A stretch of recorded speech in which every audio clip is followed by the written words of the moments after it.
परिचय। नमस्कार देवियों और सज्जनों, स्वागत है एक असाधारण यात्रा में जो हमारे समय के सबसे दूरदर्शी उद्यमी एलोन मस्क की जीवन और उपलब्धियों को दर्शाती है। दक्षिण अफ्रीका में एक जिज्ञासु बच्चे से लेकर एक टेक्नोलॉजी टाइटन बनने तक मस्क की कहानी अद्भुत से कम नहीं है। आइए उन महत्वपूर्ण क्षणों का अन्वेषण करें जिन्होंने उनकी सफलता की राह बनाई। प्रारंभिक जीवन और परिवार। हमारी कहानी 1872 में शुरू होती है जब एलोन मस्क के परदादा जॉन एलोन हॉल्डमैन का जन्म हुआ। उनके दादा जोशुआ नॉर्मन हॉल्डमैन 1902 में पैदा हुए और उनका साहसिक स्वभाव बाद में एलोन की आकांक्षाओं को प्रेरित करेगा। 1950 में हॉल्डमैन परिवार कनाडा से दक्षिण अफ्रीका चला गया, जहां 1971 में एलोन रीव मस्क का जन्म एरोल और माए मस्क के घर हुआ। बचपन से ही मस्क में गहरी जिज्ञासा और सीखने की तीव्र इच्छा थी। 12 वर्ष की आयु में उन्होंने अपना पहला वीडियो गेम ब्लास्टार बनाया और $500 में बेचा, जो उनके भविष्य की झलक थी। शिक्षा और प्रारंभिक करियर। 1989 में एलोन दक्षिण अफ्रीका से कनाडा चले गए और क्वीनस यूनिवर्सिटी में दाखिला लिया। फिर 1992 में पेंसिल्वेनिया विश्वविद्यालय में स्थानांतरित हो गए। 1995 में उन्होंने भौतिकी और अर्थशास्त्र में डिग्री प्राप्त की।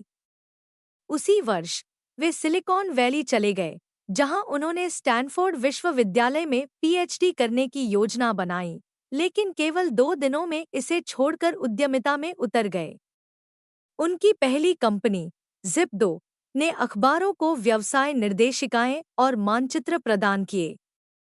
1999 में कॉम्पैक ने ज़िप-2 को $307 मिलियन में खरीदा, जिससे मस्क को उनकी पहली बड़ी वित्तीय सफलता मिली। पेपाल और पेपाल माफिया। ज़िप-2 की बिक्री के बाद मस्क ने 1999 में X.com नामक एक ऑनलाइन वित्तीय सेवा कंपनी की सहस्थापना की। यह बाद में कॉन्फिनिटी के साथ विलय होकर पेपाल बनी। इस पहल ने ऑनलाइन भुगतान प्रणाली में क्रांति ला दी और 2002 में ईबे ने पेपाल को $1.5 बिलियन में अधिग्रहित किया, जिससे मस्क करोड़पति बन गए। पेपाल माफिया नामक एक समूह, जिसमें मस्क, पीटर थियल और रीड हॉफमैन शामिल थे, 21वीं सदी की सबसे प्रभावशाली टेक कंपनियों को शुरू करने के लिए प्रसिद्ध हुआ। स्पेसएक्स और मंगल ग्रह की खोज। अंतरिक्ष अन्वेषण के प्रति अपने जुनून से प्रेरित होकर मस्क ने 2002 में स्पेसएक्स की स्थापना की, जिसका उद्देश्य मंगल ग्रह पर मानव बस्ती स्थापित करना था। प्रारंभिक असफलताओं के बावजूद 2008 में स्पेसएक्स ने इतिहास रच दिया जब यह कक्षा में रॉकेट लॉन्च करने वाली पहली निजी कंपनी बन गई। 2012 में इसका ड्रैगन अंतरिक्ष यान अंतर्राष्ट्रीय अंतरिक्ष स्टेशन से जुड़ा, जो एक ऐतिहासिक उपलब्धि थी। उपयोग योग्य रॉकेट्स के विकास ने अंतरिक्ष यात्रा की लागत को काफी कम कर दिया। 2020 के दशक में स्टारशिप लॉन्च के साथ मस्क ने मानवता को अंतर्ग्रहीय बनाने की अपनी महत्वाकांक्षा को और करीब ला दिया। टेस्ला और इलेक्ट्रिक क्रांति। 2004 में मस्क ने टेस्ला में निवेश किया, जो एक इलेक्ट्रिक वाहन स्टार्टअप था, और बाद में इसके सीईओ बने। प्रारंभ में संघर्षरत, टेस्ला वित्तीय संकटों का सामना कर रही थी, लेकिन मस्क के दृढ़ संकल्प ने इसे बचाए रखा। 2008 में कंपनी ने रोडस्टर को लॉन्च किया, जिसने साबित किया कि इलेक्ट्रिक कारें आकर्षक और उच्च प्रदर्शन वाली हो सकती हैं। 2012 में मॉडल एस के लॉन्च ने उद्योग में हलचल मचा दी।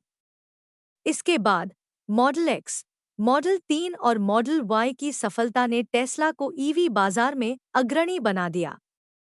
2020 के दशक तक टेस्ला सिर्फ एक कार कंपनी नहीं रही, बल्कि यह सतत ऊर्जा और परिवहन की क्रांति बन गई।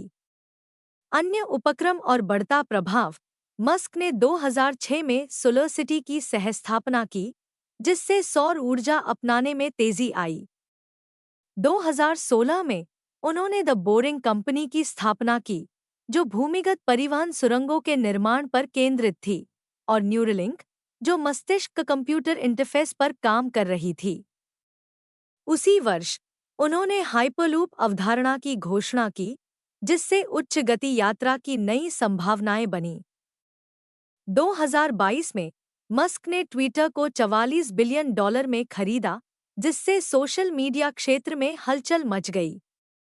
निष्कर्ष: एलोन मस्क की यात्रा दृढ़ संकल्प, नवाचार और उज्ज्वल भविष्य में अटूट विश्वास का प्रमाण है।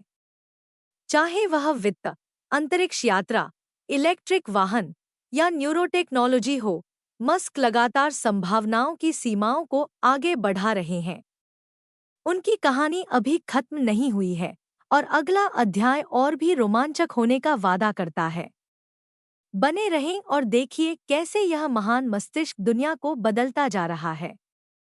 यदि आपको मस्क की यह प्रेरणादायक यात्रा पसंद आई हो, तो लाइक, शेयर और सब्सक्राइब करना न भूलें और इसी तरह की और शानदार कहानियों के लिए हमारे साथ बने रहें। देखने के लिए धन्यवाद।